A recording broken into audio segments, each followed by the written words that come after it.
What the f?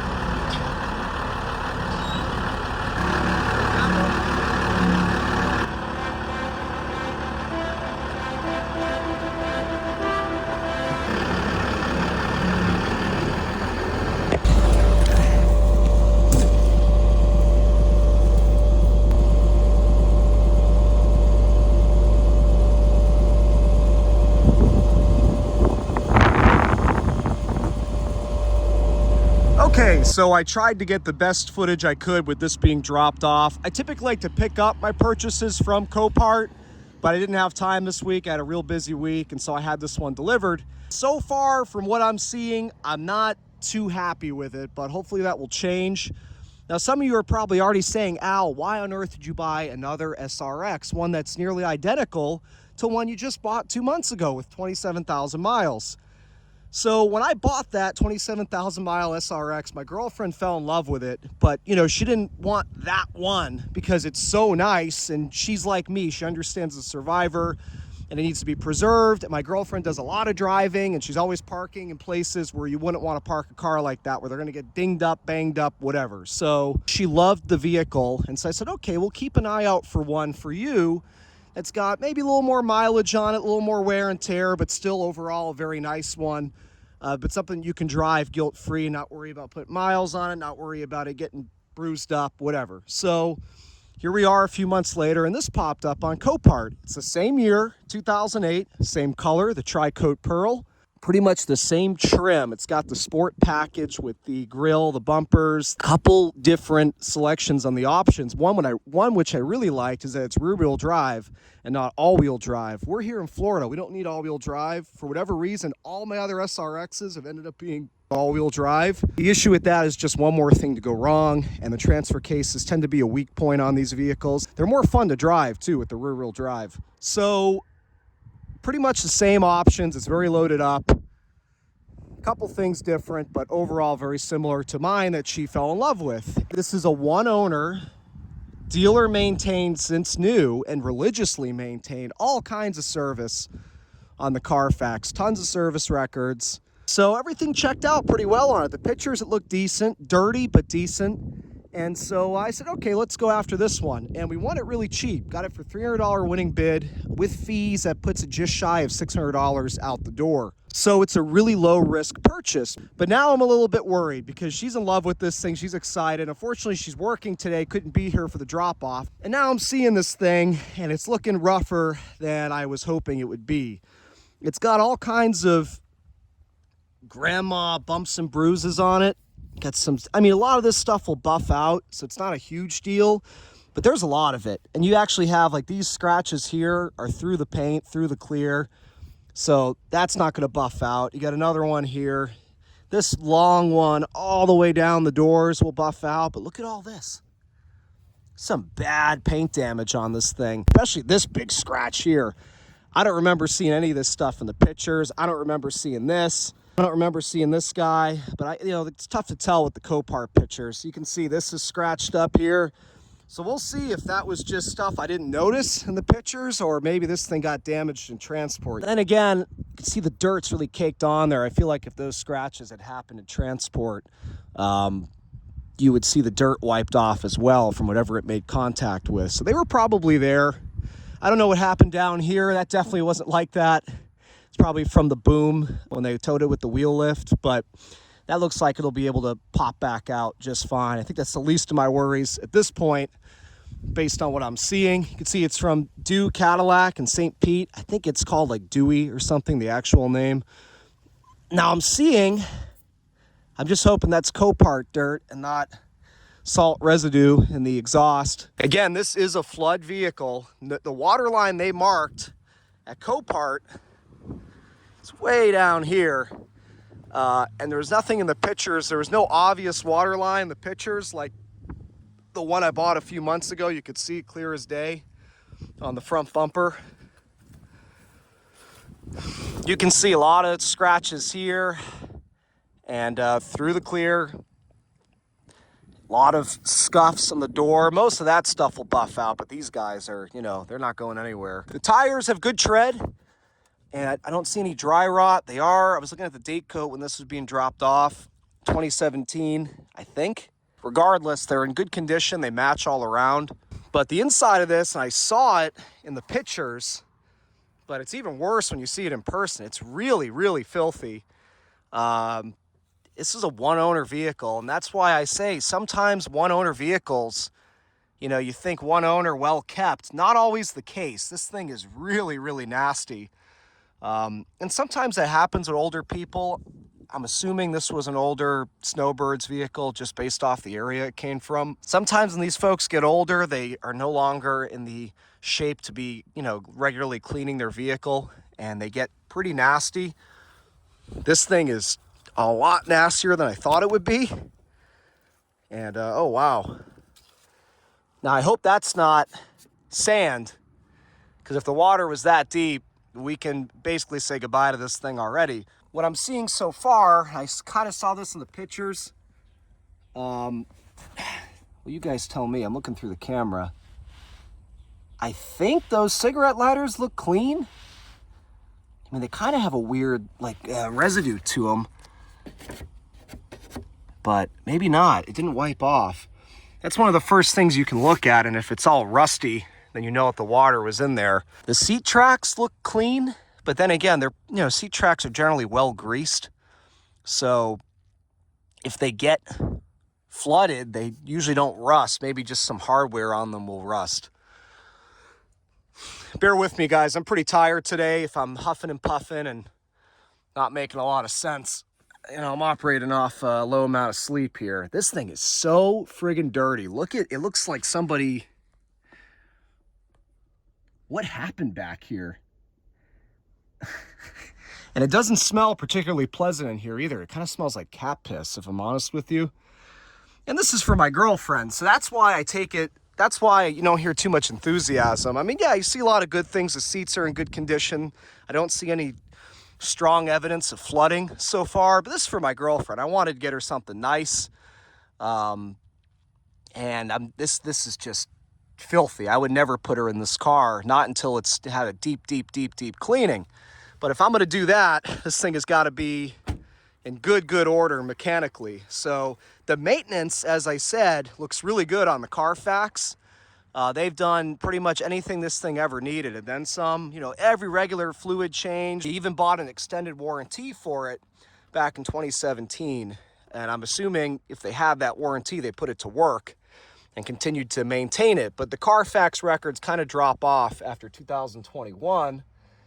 And the last mileage reading was 91,000 in 2021. We placed bets on what the mileage would be, and she said 110,000 miles. I said 100, and and it's somewhere in between. You can see it hasn't been serviced in a while. Maybe they just weren't driving it much anymore. But the current mileage at that oil change was 104, and the next one was due at 108 or 109. Look at how beat up this thing is. Everything is scratched and scraped. There's a gouge here in the dashboard. I don't know about this one, guys. I don't see any water evidence here in the glove box. I don't think this was flooded deep. I think this thing was just so beat up that they said, oh yeah, it was flooded.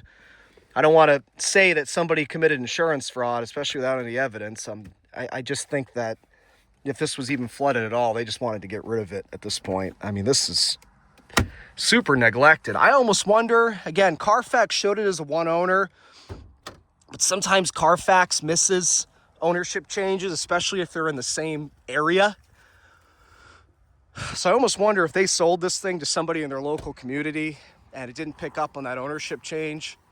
Because if you look on the Carfax, it still showed it was in the same part of Florida, the St. Pete area, all the way up until the flood when it was totaled out. But I have trouble believing that the original owner let this thing get this beat up. I feel like they must have sold it to a local guy in town that was using it as a construction vehicle or something. It's just beat to hell.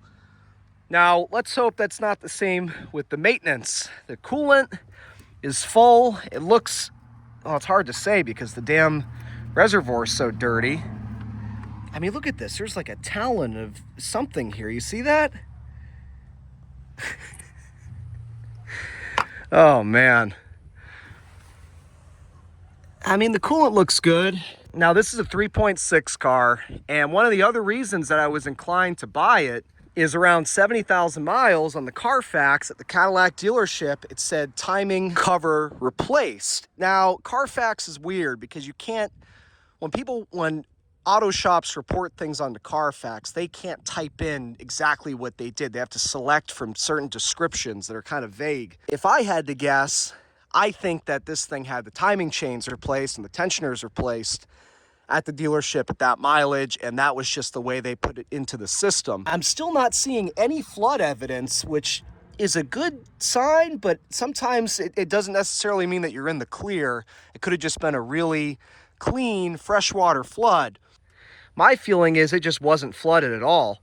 Or maybe the water touched the undercarriage and they just made a claim, and with all those claims going on, insurance just paid it out. Now, let me be a little more positive here. You can see the Cadillac crest up front's in great condition overall for the mileage.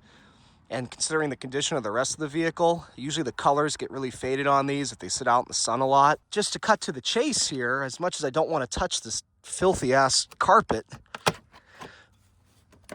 I can try not to break this is that bailout era of GM where the interiors look good, but they're cheap as hell. Gotta be real careful pulling these things off because they'll snap in half like a twig. Now let's see.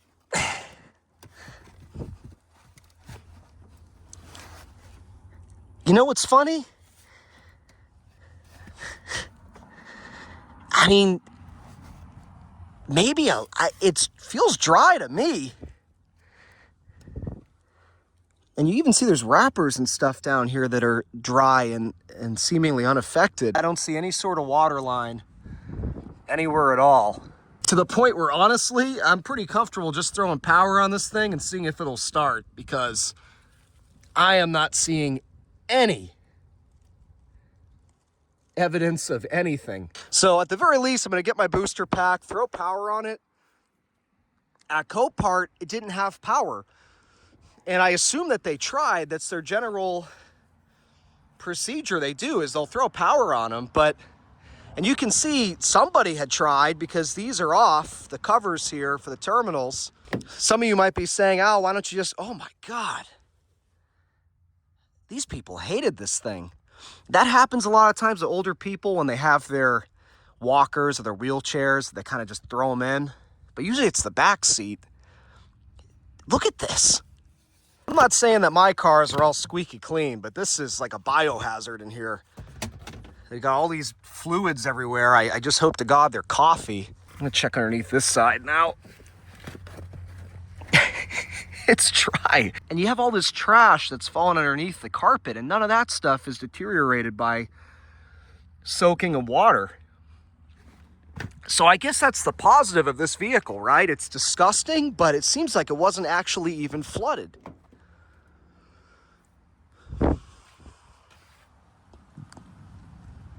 Wow. I promise you guys it didn't look this bad in the pictures. But if you guys have ever looked at Copart before, they take the pictures from a distance and they're not the highest resolution, even if you put them in the HD view. We could see it was a little bit dirty, and I was... Look at that. There's fingernails everywhere. I'm glad she wasn't here today after all. I think I need to make sure she never watches this video, detail the hell out of this thing. There could be water in the rear carpet. I guess I'm gonna wash my hands with bleach. Now you got fuses underneath in these cars, underneath the rear carpet. And so I was thinking if this thing was flooded and it has no power, as I was saying before I got off topic, Copart, I'm assuming they put juice on this thing and it gave no response, no power. That could be why it got totaled out, even though everything else is seemingly spotless. No, this is dry. Everything is dry.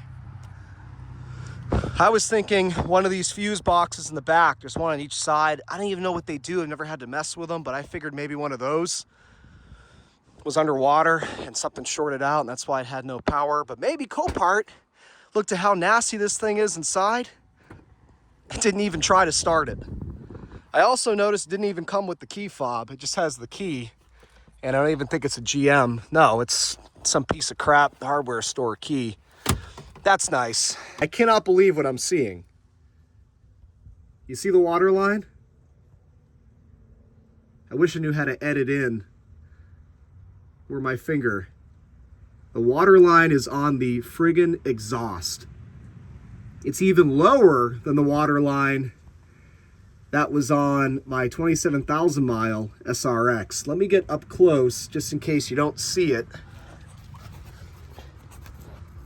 See that line?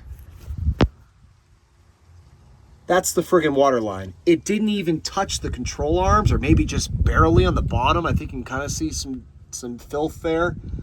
Didn't touch the unibody structure whatsoever. You know, all it touched was the subframes, the bottom of the control arms. You can see it didn't even touch the bottom of the rear diff. You can see that all the way across the bottom. You see the water line again? Now you can see it real clear on the bottom of the exhaust. See how the bottom of the exhaust is a little bit rusty on that weld, and it gets nice and rust-free toward the top? I think this is the lowest water line I've ever seen on a vehicle. That did not touch, or maybe it just barely touched the bottom of the frame, the unibody frame right there. Maybe it barely touched it. I'm throwing power on this thing. Let's stop wasting time. Let's see what the hell happens. I hear the throttle body, the electronic throttle body, which is normal on these. Whoa! I want to scratch up that windshield. Come on. I forget where the damn... Well, I've got power. Maybe Copart's jump pack was dead, because it showed nothing on the cluster. Although, oh look, 106,000 miles. They didn't get any of this. And this has happened to me before, where Copart, I don't know what happened, but they weren't able to get power, and I throw a booster pack on and I've got power right away. All right. Now, what I'm more worried about at this point, I'm not worried about water in the engine. I'm worried about timing chain rattle based on the condition. Suppose they did the timing chain. Let's see. Unbelievable. No rattle. It fired right up. No check engine light yet. I mean, if the battery was that dead, you gotta be kidding. I don't even know why I'm going back here. There's not going to be any friggin' water coming out of the exhaust. It didn't even get that high. It's not misfiring. You got to be kidding me. Talking about a total 180 of my mood. This sounds great. This is quieter. This has to be the quietest 3.6 I've ever heard in my life. There is no chatter whatsoever from that engine. Honestly, it sounds better than my 27,000 mile one. You have got to be kidding me. They had this as a, go look up the lot number if you don't believe me. They had this no power and no start. Look at, they didn't even put the mileage on the windshield, on the window, because they didn't have power. There's the lot number. Go look it up. $300 winning bid. Just under 600 out the door. It's filthy as hell, but it's a one owner, 100,000 mile SRX. That sounds phenomenal. I guess they put all their effort into maintaining it mechanically and not cosmetically. Now, let's see. We got power recline. And we got, oh, this is unbelievable. I can't believe it runs perfectly, and there's no warning lights, not even tire pressure. My 27,000 mile one, the tire pressure monitors are bad, the rear parking monitor system isn't working. And this thing I saw power on, I forget why I even shut it off. It doesn't have a lifetime Sirius subscription, but the screen is not sun damaged. It has the nav disc. Oh, here we go. That must be where this thing was when it was flooded. And you notice, Anastasia Way, one of my good friends, it's his last name. You can see some water there. It must have just overflowed from the storm. There was so much rain with Helene. That pin means the home of the vehicle. Oh, this thing was way inland. So the zip code put it around here, but I figured it was here. Incredible. Absolutely friggin' incredible. Let's see, does the AC work? There it goes, compressor kicked on. Guys, I think I'm changing my tune. You can hear it in my voice. I'm changing my tune real quick here on this thing. First I was hating on it, saying it's filthy, it looked like a beater.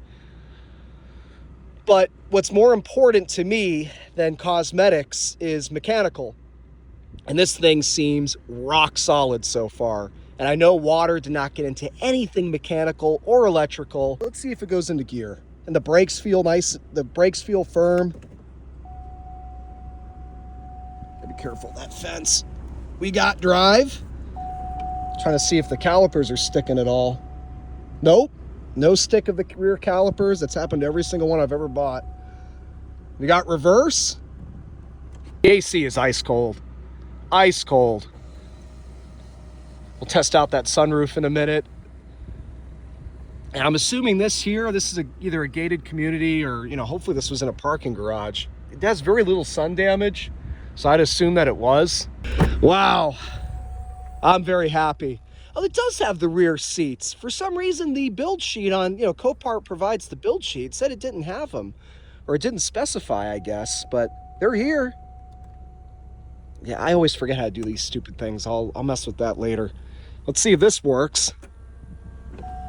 It sure does. Gonna have to get her a key fob so she can utilize clicker for that. See if that passenger front seat, it sure does work. Incredible. So it doesn't take away from how filthy it is and the fact that it's a little beat up and bruised, but based on the mechanical conditions so far, I think that this is going to be worth fixing up cosmetically. And, if a nicer one comes along down the road and we get a good deal on it, then we can swap it out. Wow, I cannot believe how quiet this engine is. Well, I am going to pull this up to my garage, pressure wash it so I can actually see out the windows. We'll take it for a drive, and I got to call her with the good news. I forgot about the little secret compartment here, and I opened it up, and I'm finding all kinds of old lady stuff. These glasses, for example. Very nice. They almost look kind of name brand or something. I don't know. A couple gift cards in here. What do you guys think? You think that I'm entitled to these as the new owner of the vehicle? Abandoned property. This one's got, looks like $2.01 left on it. And the McDonald's one, I'm not even sure this has been used. We got backup straw, some napkins. Definitely an old lady's car. This is all the stuff you typically see. You got the little calculator in here, little notepad. I don't want to give any personal information away, but they've got, maybe this was her husband, Dodge Ram pickup truck, 150, 1987, white. I'm not sure what this is. You got like a Venn diagram here or something for Williams Christmas. I covered up the bottom because there was a phone number. Is this, oh, Buck. I thought it said Buick. I was going to say good taste. With another phone number. Mary Elizabeth with a nice design underneath it. Very pretty name.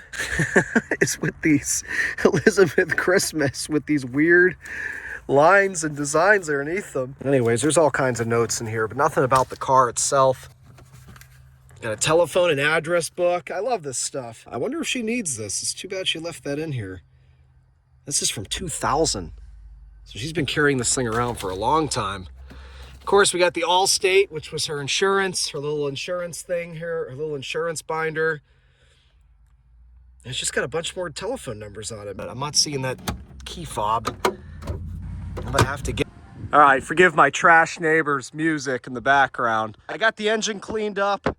About as clean as I could get it without spending all damn day. There was a lot of built up grease on the front radiator support here. But funny enough, and I was saying, I remember now, what I love about these 3.6s is they never leak oil. And you can see 100,000 miles, and that engine's bone dry on the front cover. I looked underneath it. I didn't see any oil leaks underneath it either. These engines are very well sealed. Besides that timing cover service this thing had done, which was probably the timing chains, I didn't see anything about any oil leaks being repaired, like valve cover gaskets or stuff like that.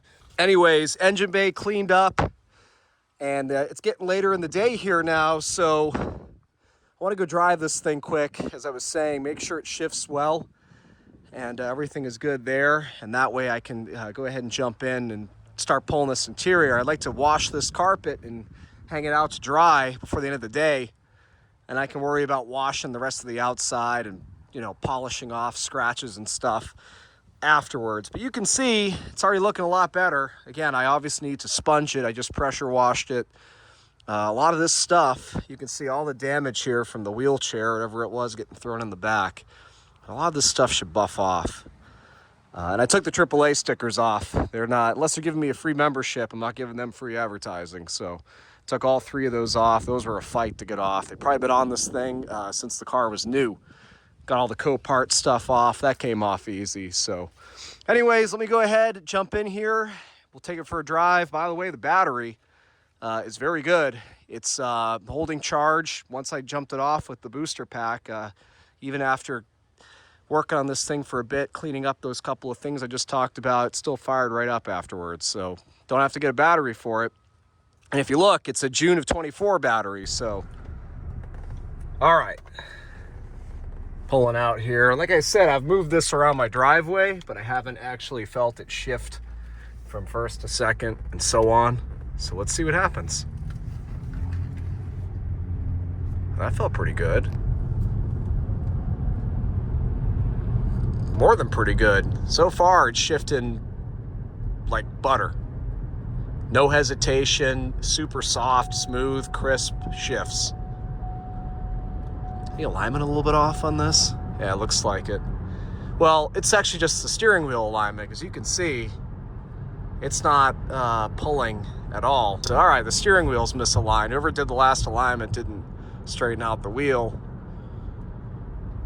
Feels great. Doesn't seem like any of the brakes are sticking. Brakes feel great. They didn't have any rust on them because, again, what water this car did see, based on what I saw on that GPS, is the home for this car was freshwater. It was like a little lake or a pond well inland from the ocean. So nothing got corroded. Now, this thing shifts awesome. Feels awesome. The steering, besides being out of alignment, the wheel itself alignment, steering wheel alignment, feels good and tight. Nothing is rattling in the suspension or clunking. It's still very tight, even with 106,000 miles. Would I say it's as tight as my 27,000 mile car? No, but it's damn close. I imagine everything's in good shape under here because I don't have any sort of clunking or anything in the front suspension. So I'm gonna get on her a little bit.